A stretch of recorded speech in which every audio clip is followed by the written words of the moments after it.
Jazz musicians, I believe, play probably for their co-players on the bandstand. You know, they play for each other probably as much or sometimes more than to the people out front. You know.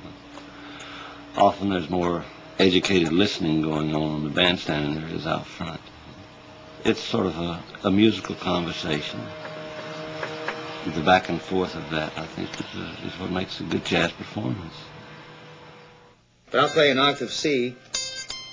There's the octave. Yeah. But instead of playing it with that, I'll play it with my little finger and just put the nail on the harmonic. And at the same time, I pick off it with the little nail. It's taking quite a task when you try to play one of those damn things. Yeah. And I only started listening to jazz when I was 15. Yeah. You know, and naturally I wanted to hear guitar players, so I listened to you, and I have to confess, most of the records I had were yours. Oh, really? That's right. Like some of the chords I first heard you play, I was about maybe 16 or 17.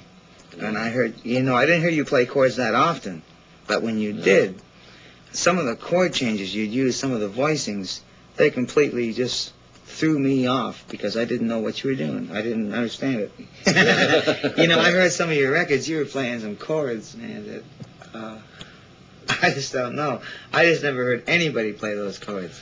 Some of the chords you were playing on your solo stuff, you start out of tune by yourself or something, didn't bring the rhythm section in, and you'd have to maybe the string tuned down like that. I did. And those are great chords, man, because they were like, well, that fattens them up considerably. It really does. It really does. The strings down an octave, you know. Yeah.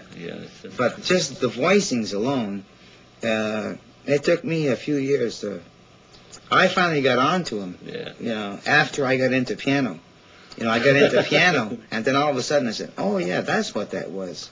You know, I don't know. You were using stuff like. You can't get your pick any farther away from the string than that. You know. Yeah, now see, you're picking up there, and you're picking like 2 frets away from where you got this one noted, but you're spreading down there. 6 frets away from the other one. So these will have maybe a decent sound, but that one sounds a little tinny.